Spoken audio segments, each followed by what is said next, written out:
Welcome to the Guntersville Grassroots Podcast presented by Rec Lending.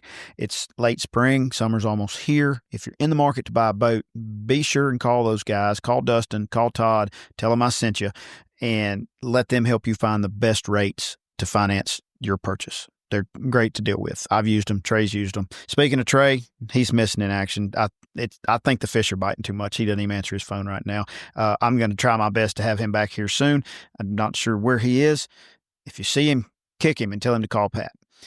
So today we're going to have a guest we haven't had before, relatively new guide on the lake. He's been fishing here a long time, and he comes from an outfitter background and is just adding a little guide and service in as a part-time deal. A gentleman named Jed Lamb, super good guy. I've known him for a couple of years. He's going to come on and talk Guntersville with us for a little bit and see what kind of information he can provide. Here we are. It's almost time for the casting and catching tournament, which is this weekend coming up. May the 3rd. It's full. It's been full for quite a while. Next is the Battle of the Brands the day after, which is the GSM Outdoors formal rattle trap group that you can use any of their stuff. And following that, you got the Jackson County Rescue Squad and a few others. Just go to the bassandbiggg.com website to get an idea on what all's going on, if there's something you want to fish, or if you want to make sure and not be on that end of the lake when they are fishing. It's got multiple purposes. So we're going to see if we can get Jed on here to talk with us a little bit. Haven't had him before, but he's a super good guy. I'm looking forward to talking to him. We've got, who is now Guntersville guide, Jed Lamb, on here with us. Jed, welcome to the show. Appreciate you coming. Thank you, man. Thanks for having me. I appreciate it. So, and I say now Guntersville guide. You've been around Guntersville for a number of years, and I know you and Blake Hall that's guided for a long time are buddies. But yeah, how'd you come to be a guide on Guntersville? Well, man, I'm actually, my main job is a waterfowl outfitter. I got a lodge up in Canada and one in Arkansas, and obviously, all I do in the spring and summer is fish. And I had a bunch of duck hunting clients, start asking me about fishing, wanting to come fishing, wanting to come to Guntersville. So I guess last summer I just broke down, went to Florida, got my captain's license, and that's kind of how it all got started. I mean, I just didn't show up at Guntersville and say, "Hey, I'm going to be a guide." I mean, I've fished down here. Maybe I've fished down here for years and several years. You're from Tennessee, right? I am. I'm from Chapel Hill, Tennessee, which I recently bought a house here in Guntersville and moved. I'm down here full time now in January. Right. So that's kind of how it all started. Duck hunter turned fisherman. Well, you're already a fisherman, just duck hunter. Yeah, man. I mean, duck hunting's my job, and I guess since I'm guiding a little fishing now, I guess it's kind of my job. But still, it's just more, man. That's my love. Like, I love duck hunting. Don't get me wrong, but I don't know. Just I enjoy fishing way more than hunting. Really? I don't know how that. Yeah. Oh yeah. I would much rather bass fish than duck hunt or goose hunt any day. Wow. And you hunt in some of the better places in the world. So yeah. I mean, Canada, I haven't been there yet. We were talking about that the other day, but Canada's special. Yeah. So man, it is.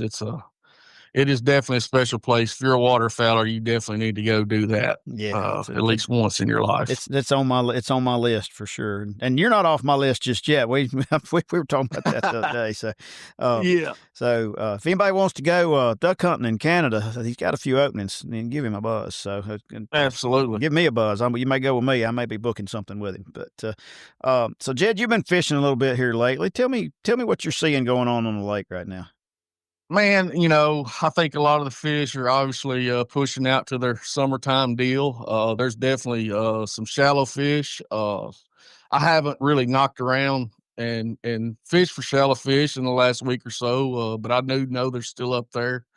But the offshore bite is really starting to kick in, and you can drag a jig, crankbaits, just anything like that. Any of your offshore deeper stuff, man, you can do that and catch a bunch of big ones right now. Yeah, and there's a shad spawn trying to go on too. So. Yeah, shad spawn's going on, which, like I say, man, I'm not really a shallow water guy. I don't like fishing shallow. I'd rather fish out offshore, and so it's just what you do. Know. Yeah, that's just what I do. Yeah, I mean that's what I enjoy, so that's what I go do.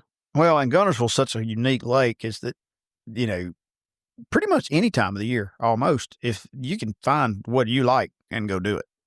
That's the greatest part about it. I mean, you can go catch them how you want to go catch them. I mean, if you're in a tournament and trying to win, you may not want to be able to go do what you want to do to win, but you can get a check doing whatever you want to do. Oh, for sure. Yeah, for sure.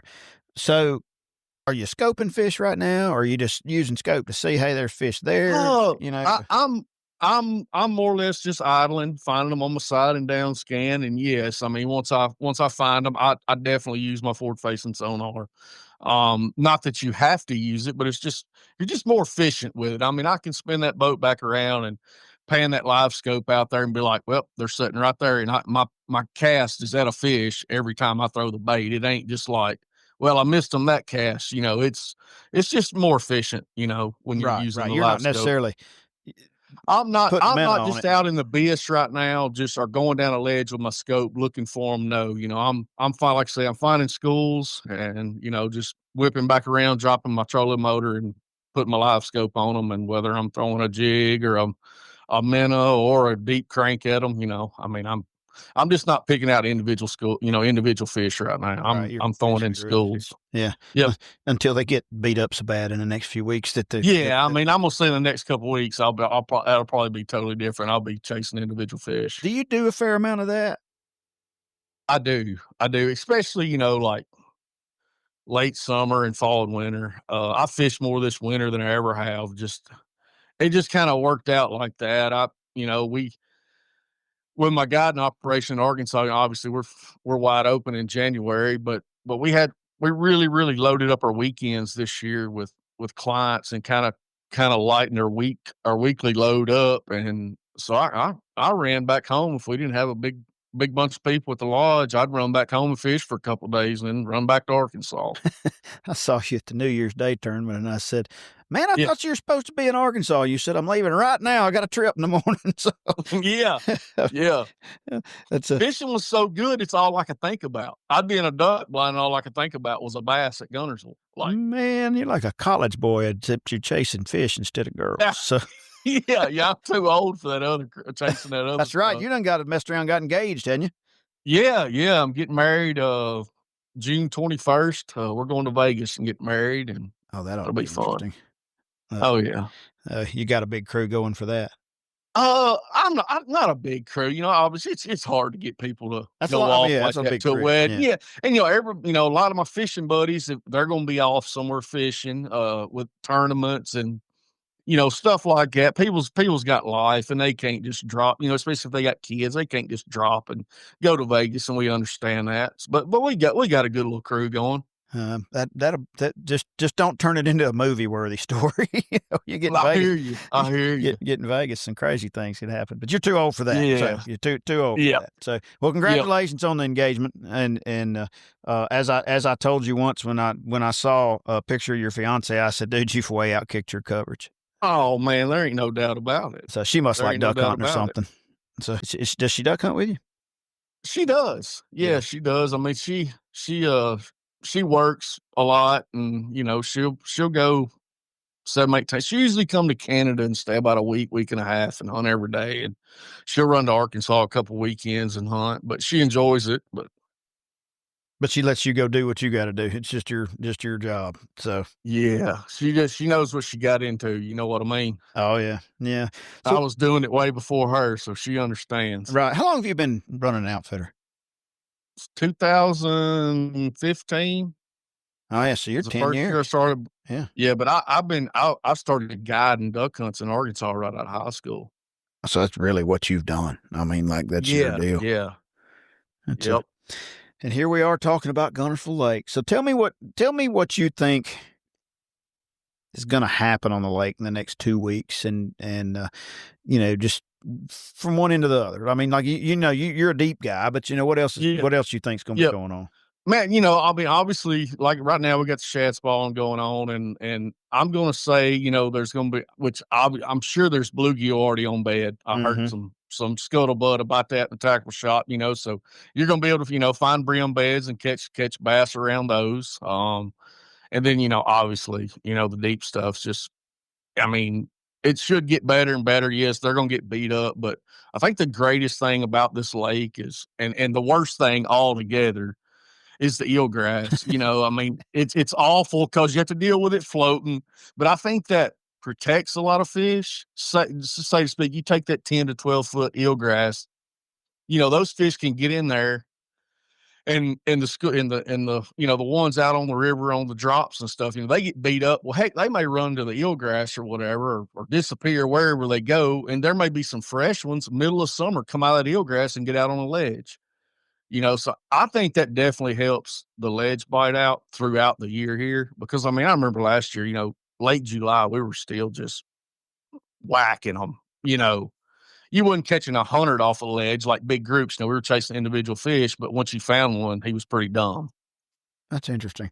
So you've mentioned this a few times, and I'm not particularly good at the chasing individual fish. So enlighten me. When Jed Lamb's chasing an individual fish, do you just hit the middle of the river, a ledge, a point, a creek? How do you go about summertime? Summertime. Usually, I'm kind of around close to a ledge, and I'm just going down it wide open, trolling motor on 10, just panning back and forth looking. When you're finding these individual fish, are they on the bottom? Are they in the water column? Are they I look for the ones that are suspended.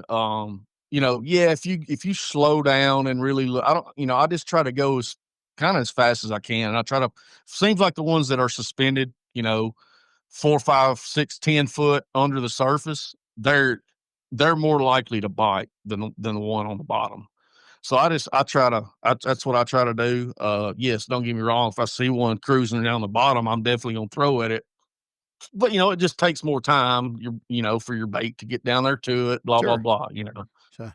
One suspended down 5, 6 foot, I can just pitch to him. If you don't eat, just reel it in and keep going, Are you able to tell bass versus drum versus catfish pretty well sometimes? Yes, for the most part. Sometimes I can't. But man, a lot of times them bass, they just get all mixed in with them drums. I've seen, and it kind of gets to the point where you have to just throw it all of them, really. Right. I catch a ton of drum, ton of catfish still, but I pretty much tell, well, that's a drum, but heck, next thing you know, I'm still throwing at it. I mean, if you're just fishing, it pulls your line, right? I mean, yeah. I caught one on a crankbait, a shallow crankbait, about 20 pounds Monday afternoon. It was in I was on the river ledge, but it was up in 6 foot of water, and I threw up there, and dude, I was by myself, and it was an expensive little crankbait, and my net's laying there folded up in the floor. I wanted my crankbait back. I mean, this thing was like 15 inches top to bottom. It was over 20 pounds. And I was like, oh my gosh, what am I going to do with this thing? I finally, it would have been comical to have been videoed, because I was sitting there holding the rod, trying to don't pull, trying to get the net open. Finally got it out, snapped a picture to send to a buddy of mine. And I'm like, look at this big rascal. I mean, I've caught 1,000,000 of them, but that one was, not all of them have a $40 bait in their mouth. And exactly. And I want my bait back. So, which 40's cheap these days when you start getting into fancy stuff. But you got a zero to that. Do you throw glide baits much at those fish, or are you mostly a minnow? I'll be honest with you, I've never tied a glide bait on in my life. How about that? Never have. I mean, it's probably something that I should probably fool with, but man, it's just they'll piss you off. I hadn't gotten into it. Yeah, I'm not real good at it. Well, I'm not really into it, but I've played with it, and I've had a lot more come look at it than I have eat it. Right. And they'll, of course, the same thing with the minnow. A lot of times, they'll run up there now for sure. They get up, run up there and look at it and go, "No, that don't smell right. I'm going somewhere else." Yeah. It seems like now, these fish have gotten so smart with that forward-facing sonar. I mean, you get within 50 foot of one, he goes straight to the bottom. Isn't he knows. Crazy. If you can hit them out there at 80, 90 foot, even 100, you're much more likely to get them to bite. From what I've seen. Now, I'm not the greatest scoper on the lake, that's for sure, but that's just my experience. Well, you're not the first one to tell me that. So, okay. I mean, I had Jacob Wall on last time, and Jacob's, I mean, he fishes in the Bass Pro Tour. I mean, he's pretty good. Oh, and we were talking about it a little bit, and he of course he was talking about some of the little nuances of head weight, bait size, depending on this or that, and pretty much me, I throw an eighth or a quarter. That's pretty much what I do. Yeah.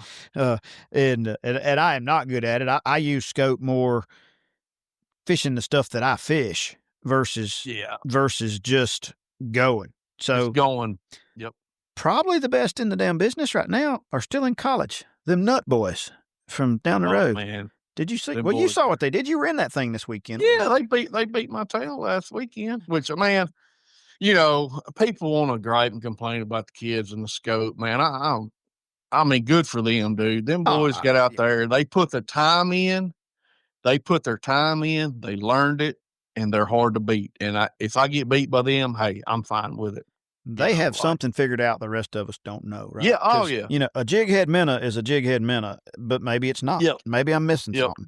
But Which, I talked to them, and, they they just pulled up at the right place, the right time Sunday, did they? you know? Were those scope Yeah, fish? Or I were mean, they, and they were firing, and they got their butt, you know what I mean? Like, but yeah, they're definitely better than 99% of the other folks, no doubt. Well, and the thing that I'm trying to figure out, and they're not alone. I mean, Hayden Obar, which is a good dude, Yep. he's out there all the Yep. time.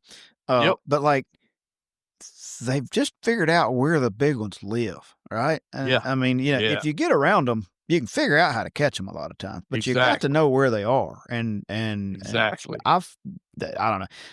The electronics world has leveled the field for years, and then the scope came in and it leveled it even more. So Even way more. way more. And I mean, I think, with it now, and that's what I told somebody, heck, 2 or 3 years ago, or a year and a half ago. I was like, I feel like now I can go to any, I'm not great at all, but I feel like at a regional level or whatever, not a major deal, but I can go to any lake now and maybe compete, because you something like lake understand I've that never game. even seen before. Yeah. I can compete now just because of forward facing sonar. Yeah. And that's what a lot of people don't like. And I see both sides of it. So Oh yeah. I definitely see both sides. I'm not for it or against it, really. They got rid I of use it more. it. And Yeah. It's kind of kept me from fishing tournaments as much as I use. Well, that's not entirely true. Mm-hmm. Life, kids, work, etc. Right. And it used to be that my 30-something years of history on the lake was worth a little something. And guess what? It ain't no more. Nope. So, it depends on what you're doing. You can still go catch fish and have fun, but it makes it a lot harder if you don't. There's so many pros and college kids and young guys that good for them. If my daddy would have paid for it, I'd have been doing it too. And 100%. And some of them are paying their own way, but they get to fish a lot without all the added extra adult crap we have to deal with. And by God, you can't beat them. No substitute. Good for them, man. Oh yeah, that's awesome. If they have parents, my parents spent no telling how much money on me growing up at playing baseball, running all over the United States playing baseball. Really? So at least it wasn't bailing you out of jail. That's right. That's right. The kids now they fish. The parents can help them. That's awesome, man. Oh, for sure, it is. It is. That is awesome. So you're going fishing tomorrow. You got 5 rods on the deck. Tell me what you're throwing. I'm going to have a big jig. I'm going to have a hair jig. I'm going to have a Texas rig and 2 big crankbaits. 2 big crankbaits. You got color preferences? You like big and loud this time of year? Just a shad. I've been throwing just a shad pattern. Have you? Yeah. Yeah. Yep. Some people like them big, loud ones or whatever this time of year. But now when you say big jig, you're talking football head, something green, something football head, like a 3/4. Yeah. Pretty standard offshore stuff. So. Just standard stuff, absolutely. Yeah, and you said Texas rig, which is interesting to me versus like one of the big shaky heads or something. I like dragging a big worm on a Texas rig. Yeah, like a 3/8 weight or something. Yep. Yeah. Yep. Yeah. I do. Just drag that big old and you can put a Magnum finesse worm on a shaky head and obviously catch them too that way. Oh yeah, but I just I was expecting that answer and you didn't give it, so I always like to ask questions. I still just drag a Texas rig around. Man, you're an old school scoper now. Did you know that? Dude, Texas rig. I am. My favorite way to catch them is on an old monster. Texas rig. How about that? And it don't matter if it's in 10 foot or 25, right? It don't matter. And you did not say a jig head minnow. How about that? Nah, I'm not really tossing one around a lot right now. I threw one a little bit the other day, and all they did was run up and look at it and run off. So I threw it a time or two, and not really. Now the spots will rip yes, it out of your hand, but yes, just kind of like it's not. I don't know, and I know guys obviously are catching them on it right now, but always. I But don't know. I'm just catching them a little better, cranking and dragging something around. yeah. A lot of them seem to be on the bottom too right now, like real tight to the bottom. I don't know if that has anything to do with it or not, but It ain't sure makes it easier to catch them on a crankbait when they're down there. ain't no doubt. No doubt. Which can be one of the most fun things in the world to do if you get lucky and run into the right group of them. So, oh yeah. And something tells me you'll be running into a few of them this weekend. Who you fishing? Man, I hope so. I hope so. Me and my brother's gonna be out there. I think, like I said, I think we talked earlier. I think I'm boat 175 and you're 176, or vice versa. 3 or 4 or something. Yeah, we're within a couple. Yeah, we're right there together. I'm just gonna ride down the river. First thing I can slide in on, I'm gonna jump on. Yeah, maybe I can get on something halfway decent. I'm not even gonna show up till about the time they call boat 2. You know, ain't no point in sitting out there and waiting for an hour. I mean, I'll show up and go in there and eat a biscuit with Jan and Paul. Yeah, you know, hang out a little while. So, no doubt. Be rolling in about daylight. You know, I mean, I'm serious. Like, I don't have any, I sleep an extra 30 minutes or something. Yeah. So, yeah. But you don't have far to go. If I miss my blast off number, who really cares? I ain't going to be able to get on nothing anyway. They still going to let you go. So they going to let me go. That's funny. So Jed, if, somebody wants to get in touch with you to go duck hunting or fishing or whatever, what's the best way to get in touch with you? Man, they can look me up on Facebook, Jed Lamb, or Instagram, Jed Lamb Outdoors, or Southern Prairie Outfitters. You can give me a call at 931-607-6638. 6638. All right. Well, if anybody's looking to take a trip with a guy that guaranteed to make you laugh and might put you on a crankbait fish, y'all give Jed a call. So, he's just a good, like I told him, I said, man, I'm going to try to keep this short, but we could talk for 2 hours and accomplish nothing. So, we probably went longer than we thought we was going to do. Not too bad, but a little bit. Yeah. I'm going to have to cut it out. Can you only imagine if Trey was sitting in here, how bad it would be? Dude, we would be cutting up. Yeah. If you see Trey, if you see Trey, hit him in the head with something and tell him to answer his damn phone. So we'll probably see him tomorrow. Yeah.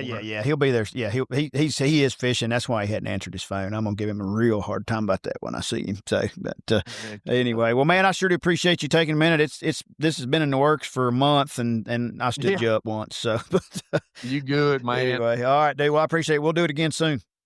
All right, see you, buddy. See you, man. We appreciate Jed taking a few minutes coming on and talking fishing with us. It sounds like the offshore bite's starting to heat up a little bit. He certainly loves it. A lot of other people do too. It'll be crowded out there.